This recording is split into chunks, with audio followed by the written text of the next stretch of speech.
Il existe dans l'histoire des effondrements qui ne commencent ni par des explosions, ni par des révolutions visibles, mais par des décisions silencieuses prises loin du regard du public. Dans des salles feutrées où les chiffres remplacent les armes et où la monnaie devient un instrument de pouvoir plus redoutable que n'importe quelle armée. Ces chutes ne portent pas toujours de date précise, car elles s'étendent dans le temps, dissimulées derrière des graphiques rassurants, des discours techniques et une apparente normalité économique. À chaque époque, lorsque les sociétés cherchent une cause simple à leur déclin, elles regardent vers l'extérieur. L'ennemi, la guerre, la crise inattendue. Pourtant, les archives racontent une autre histoire, plus inconfortable, celle d'un pouvoir diffus, institutionnel, parfois invisible, qui agit au cœur même des systèmes économiques et prépare lentement les conditions de l'effondrement. Ce documentaire explore cette zone grise où se rencontrent pouvoir économique, décisions monétaires et déséquilibres structurels, non pour désigner des coupables mythiques, mais pour comprendre comment des choix rationnels pris dans un cadre précis peuvent produire des conséquences historiques irréversibles. Si cette question résonne aujourd'hui avec une telle intensité, ce n'est pas un hasard. Le monde contemporain est marqué par une accumulation de dettes sans précédent, par une création monétaire massive orchestrée par les banques centrales et par une interconnexion financière mondiale qui rend chaque choc plus rapide, plus profond et plus difficile à contenir.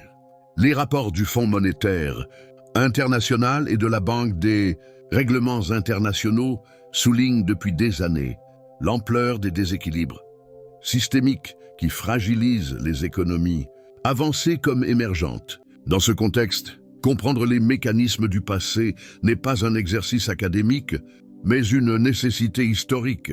Les mêmes structures institutionnelles, les mêmes tensions entre stabilité politique et discipline économique, les mêmes arbitrages entre court terme et long terme se répètent, souvent sous des formes nouvelles, mais avec une logique profondément familière. L'enjeu n'est donc pas de prédire un effondrement imminent, mais de reconnaître les signaux faibles qui, dans l'histoire, ont toujours précédé les grandes ruptures économiques.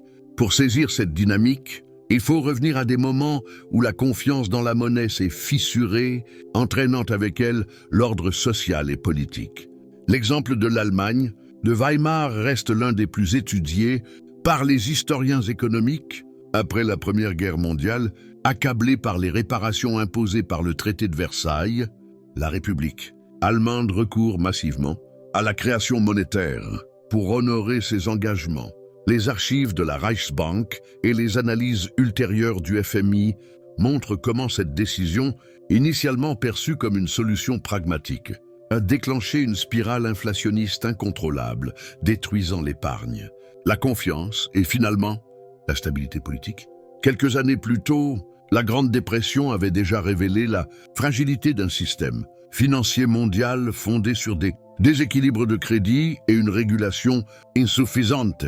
Les archives de la Réserve fédérale américaine et du Trésor témoignent des hésitations politiques face à l'effondrement bancaire, tandis que l'étalon or, censé garantir la stabilité monétaire, se transforme en contrainte paralysante, aggravant la contraction économique. Ces épisodes ne sont pas des anomalies, mais des révélateurs d'un schéma récurrent.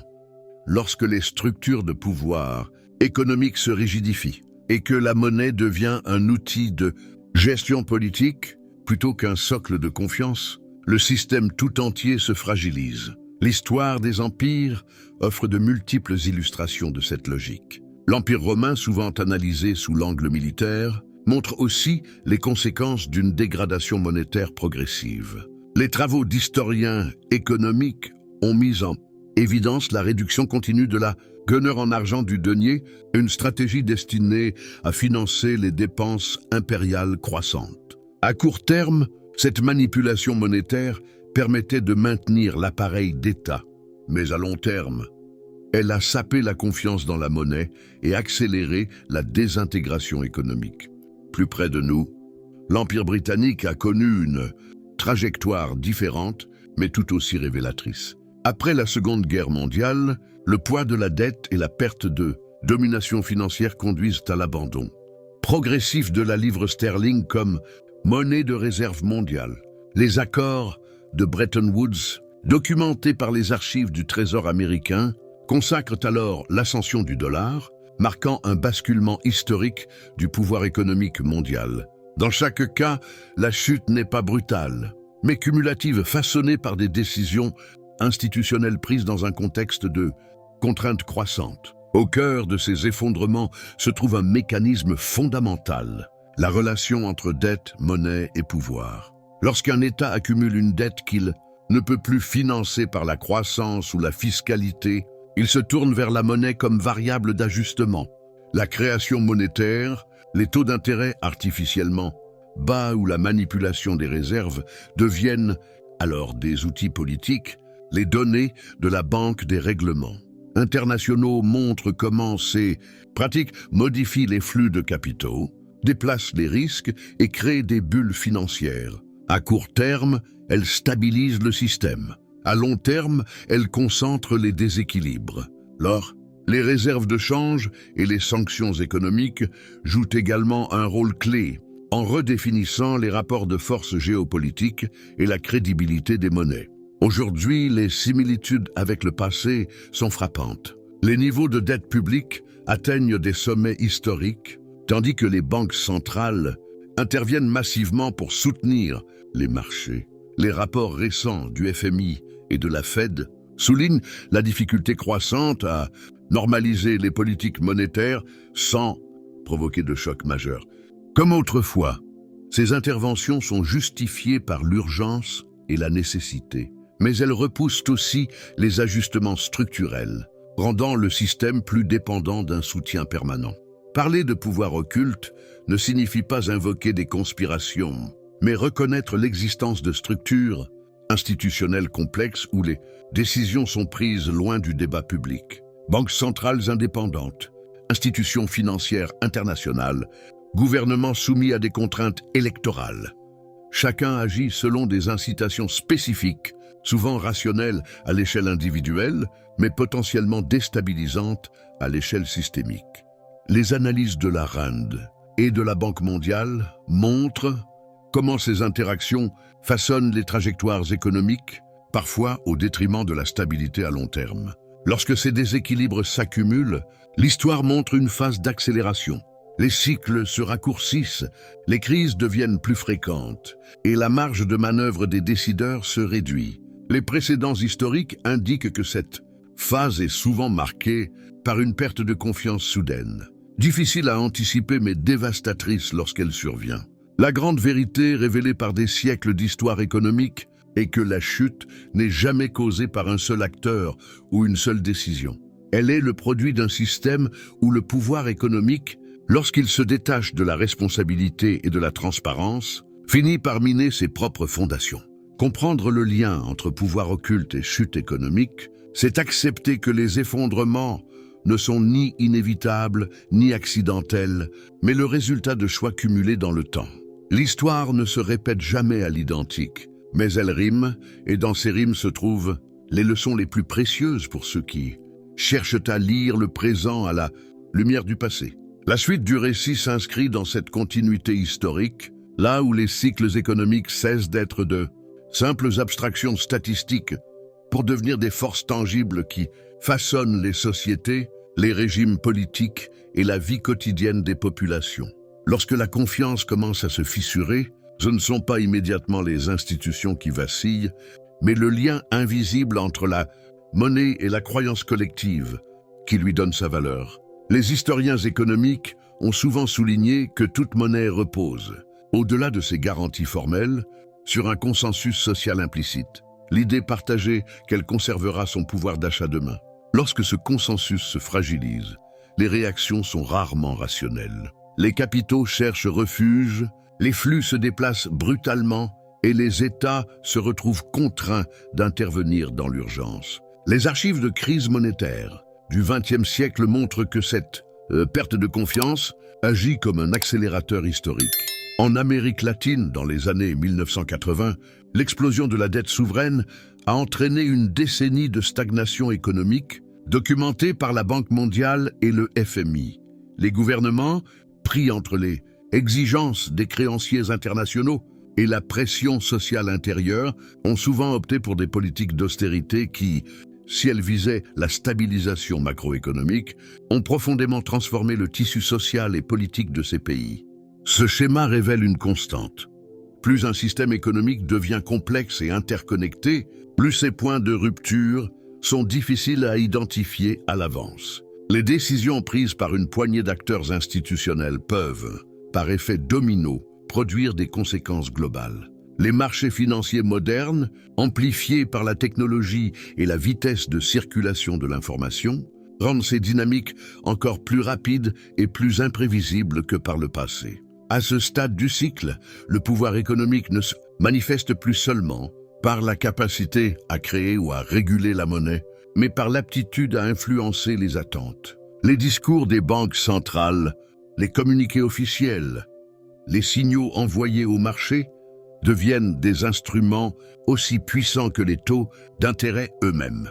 Les recherches de la Réserve fédérale et de la BRI ont montré à quel point ces anticipations conditionnent les comportements d'investissement et de consommation, parfois davantage que les fondamentaux économiques réels. C'est ici que la notion de pouvoir occulte prend tout son sens analytique, non pas comme une force secrète agissant dans l'ombre, mais comme un ensemble de mécanismes institutionnels et psychologiques qui échappent largement au contrôle démocratique direct. Les décisions sont techniquement justifiées, souvent nécessaires à court terme, mais leurs implications à long terme dépassent le cadre pour lequel elles ont été conçues. L'histoire suggère que lorsque cette dissociation entre pouvoir économique et responsabilité collective atteint un certain seuil, les sociétés entrent dans une phase de remise en question profonde. Les crises deviennent alors des moments de vérité, révélant les fragilités accumulées et obligeant à repenser les fondements même du système. Certaines nations parviennent à transformer ces ruptures en opportunités de réforme, d'autres s'enfoncent dans des cycles de déclin prolongé. Ainsi, le fil conducteur de ce documentaire n'est pas celui d'un complot ou d'une fatalité, mais celui d'une dynamique humaine et institutionnelle récurrente. Comprendre cette dynamique, c'est reconnaître que le pouvoir économique, lorsqu'il n'est pas accompagné d'une vision de long terme et d'une transparence suffisante, porte en lui les germes de sa propre fragilisation. Dans cette perspective, la chute économique n'apparaît plus comme une anomalie historique, mais comme une possibilité toujours présente, inscrite dans la structure même des systèmes monétaires modernes. La question n'est donc pas de savoir si l'histoire se répétera, mais sous quelle forme et avec quelles conséquences pour les générations futures. À mesure que le récit avance, un constat s'impose avec une clarté de plus en plus troublante. Les grandes chutes économiques ne surgissent jamais dans le fracas immédiat, mais dans une lente normalisation de l'exceptionnel. Les politiques d'urgence deviennent des politiques permanentes. Les déséquilibres temporaires se transforment en structures durables, et ce qui devait être corrigé plus tard est sans cesse reporté. Les historiens de la BRI et du FMI soulignent que c'est précisément dans cette phase que les sociétés perdent la capacité de distinguer la stabilité réelle de sa simple apparence. Les cycles monétaires montrent que le pouvoir économique se consolide souvent au moment même où ses fondations se fragilisent. Les grandes institutions financières gagnent en influence à mesure que les États deviennent dépendants de leurs outils, refinancement, marché obligataire, accès à la liquidité internationale. Cette dépendance n'est pas le fruit d'une volonté malveillante, mais le résultat logique d'un système où la complexité dépasse la capacité de contrôle, politique classique. Les décisions se déplacent alors vers des sphères technocratiques où la priorité devient la gestion du risque systémique plutôt que le débat démocratique. Les archives de la Réserve fédérale américaine révèlent que ce phénomène s'est intensifié après la Seconde Guerre mondiale.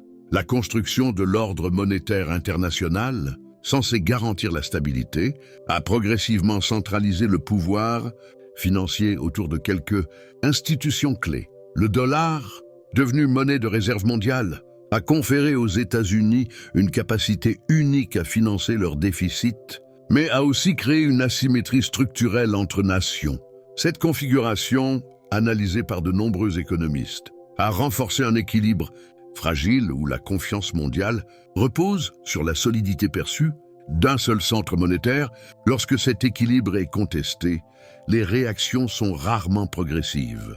Les flux de capitaux se déplacent brutalement, les monnaies périphériques se déprécient, et les économies les plus vulnérables absorbent le choc. L'histoire de la crise asiatique de 1997, largement documentée par la Banque mondiale, illustre comment la libéralisation financière rapide, combinée à des déséquilibres internes, peut déclencher une crise régionale aux répercussions mondiales. Là encore, le pouvoir économique s'est exercé non par la contrainte directe, mais par la logique implacable des marchés et des dettes. À ce stade, la chute économique cesse d'être un simple événement macroéconomique et pour devenir une crise de légitimité.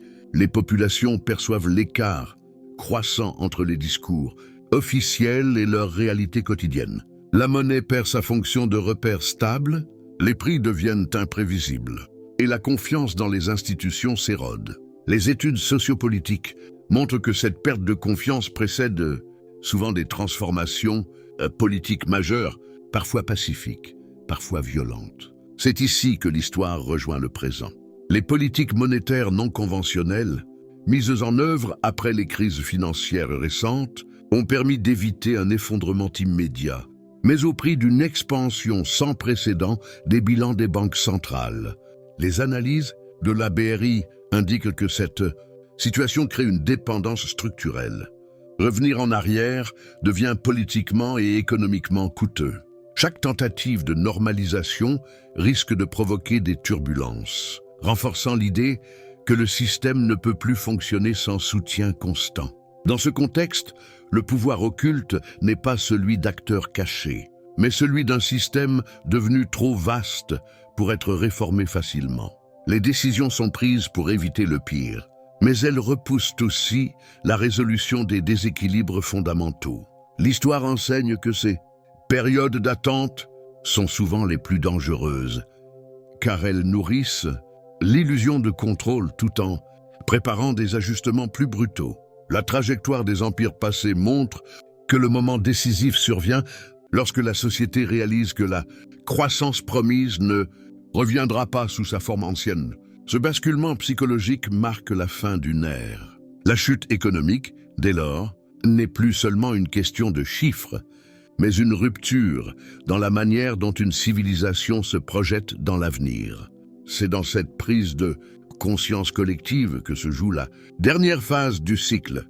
Comprendre ce mécanisme, c'est accepter que le pouvoir économique, lorsqu'il se détache trop longtemps de la réalité productive et sociale, finit toujours par rencontrer ses limites. Et lorsque ces limites sont atteintes, l'histoire n'offre jamais de retour en arrière simple. À l'approche de cette phase terminale, les archives historiques révèlent un phénomène récurrent. Les empires ne reconnaissent presque jamais officiellement leur déclin économique. Les discours se veulent rassurants, les indicateurs sélectionnés avec soin et les projections maintenues artificiellement optimistes. Les documents du Trésor britannique, après la Seconde Guerre mondiale, montrent comment la perte de la suprématie de la livre sterling a été longtemps masquée par des ajustements comptables, des accords internationaux temporaires et une communication orientée vers la continuité plutôt que la rupture. Pourtant, derrière cette façade, le centre de gravité du pouvoir monétaire se déplaçait inexorablement. Ce déplacement est rarement spectaculaire. Il s'opère par une succession de décisions techniques. Accords bilatéraux contournant la monnaie dominante, diversification progressive des réserves, émergence de nouvelles places financières. Les historiens de la monnaie soulignent que ces signaux faibles sont souvent visibles des décennies avant que le basculement ne devienne évident. Lorsque le florin a cédé sa place aux monnaies atlantiques ou lorsque la livre a laissé émerger le dollar, ces transitions ont d'abord été perçues comme marginales, presque anecdotiques. À ce stade, le pouvoir occulte prend une forme plus subtile encore, celle de l'inertie systémique. Les institutions, construites pour préserver un ordre donné, continuent de fonctionner selon des règles conçues pour un monde qui n'existe plus. Les analyses de la RAND Corporation montre que cette rigidité institutionnelle amplifie les chocs, car elle retarde l'adaptation collective. Les mécanismes de décision, trop lents ou trop fragmentés, laissent les marchés et les flux financiers imposer leur propre rythme. Les conséquences sociales deviennent alors de plus en plus visibles. L'écart entre richesse financière et économie réelle se creuse, alimentant un sentiment d'injustice structurelle. Les travaux de la Banque mondiale indiquent que ces périodes sont marquées par une augmentation des tensions sociales, une polarisation politique accrue et une remise en question des élites économiques. La chute économique n'est plus perçue comme un accident, mais comme le résultat d'un système perçu comme déconnecté des réalités quotidiennes. Dans ce climat, la monnaie perd progressivement son rôle de lien social. Elle ne symbolise plus un contrat de confiance partagé, mais un instrument abstrait dont les règles échappent à la majorité. Les archives de l'hyperinflation allemande et des crises monétaires latino-américaines montrent que lorsque cette rupture symbolique se produit, les comportements économiques changent profondément. Thésaurisation, fuite vers les actifs réels, dollarisation informelle. Ces réactions ne sont pas irrationnelles. Elles traduisent une tentative de protection face à un système jugé instable. L'histoire révèle alors une vérité dérangeante. La chute économique n'est pas un effondrement soudain, mais une succession de renoncements.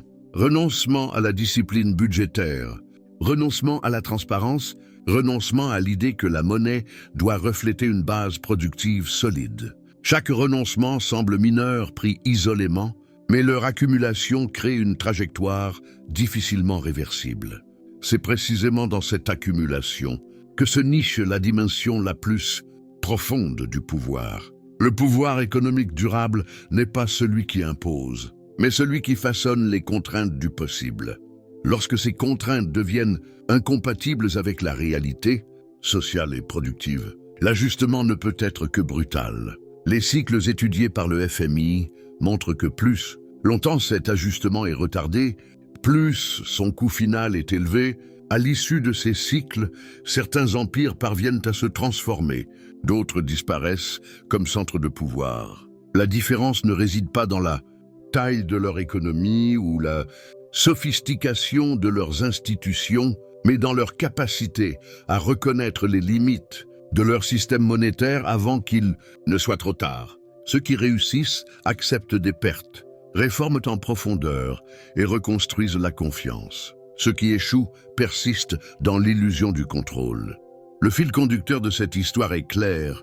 La monnaie n'est jamais seulement un outil économique. Elle est le reflet condensé d'un rapport de pouvoir, d'une vision du monde et d'un compromis social. Lorsque ce compromis se brise, la chute économique devient inévitable, quelle que soit la puissance apparente de l'empire. C'est sur cette leçon que se referme le cycle analysé dans Pouvoir occulte et chute économique, non comme une prédiction, mais comme un avertissement historique. Les sociétés qui comprennent ces dynamiques disposent encore d'une marge de manœuvre. Celles qui les ignorent découvrent toujours, trop tard, que le pouvoir le plus dangereux est celui que l'on ne remet plus en question.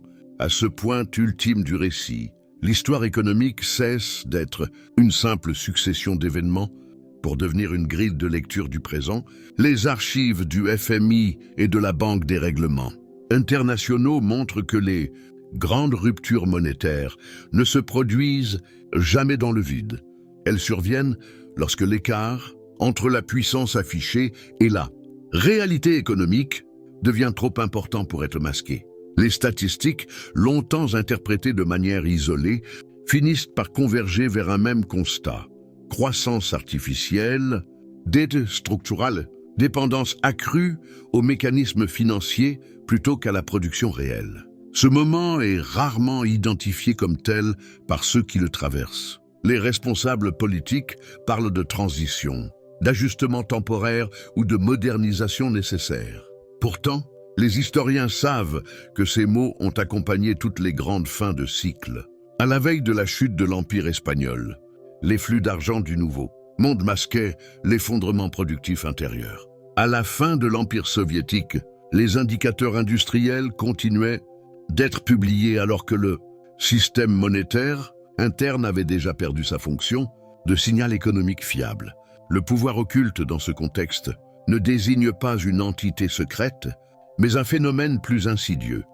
La captation progressive de la décision économique par des structures devenues autonomes, les banques centrales, les marchés financiers et les institutions supranationales agissant selon des logiques de stabilité systémique qui peuvent entrer en contradiction avec les besoins sociaux immédiats. Les études de la RAND et de la Banque mondiale montrent que cette dissociation nourrit une perte de légitimité bien plus dangereuse que n'importe quelle crise conjoncturelle. Lorsque la confiance s'érode à ce niveau, la monnaie cesse d'être un repère commun. Elle devient un objet de méfiance, parfois même de rejet. Les comportements économiques se fragmentent. Les acteurs cherchent des refuges alternatifs. Et l'État perd progressivement sa capacité à orienter l'activité par des instruments monétaires classiques. Les précédents historiques démontrent que cette phase marque le point de non-retour. La restauration de la confiance nécessite alors des ruptures profondes, souvent accompagnées de sacrifices politiques majeurs. C'est ici que la révélation finale prend toute sa portée. Les empires ne tombent pas parce qu'ils manquent de ressources, mais parce qu'ils persistent. À croire que le contrôle monétaire peut remplacer la cohérence économique et sociale. La monnaie manipulée n'est pas la cause première de la chute, mais le symptôme visible d'un déséquilibre plus profond entre pouvoir, production et confiance collective. Tant que cet équilibre est respecté, la monnaie tient. Lorsqu'il est rompu, aucune intervention technique ne peut durablement inverser la tendance. La conclusion de pouvoir occulte et chute économique s'inscrit donc dans une continuité historique implacable. Comprendre ces cycles, ce n'est pas céder au pessimisme, mais reconnaître que la stabilité monétaire est un choix collectif exigeant, fondé sur la discipline, la transparence et l'acceptation des limites. Les sociétés qui l'oublient s'exposent à une répétition fidèle des erreurs du passé, tandis que celles qui l'intègrent peuvent encore infléchir leur trajectoire. Ainsi se referme ce documentaire, non sur une certitude, mais sur une responsabilité. Celle de regarder la monnaie non comme une abstraction technique, mais comme le cœur battant du contrat social. Là où ce cœur faiblit, les empires s'éteignent. Là où il est protégé, l'histoire peut encore bifurquer.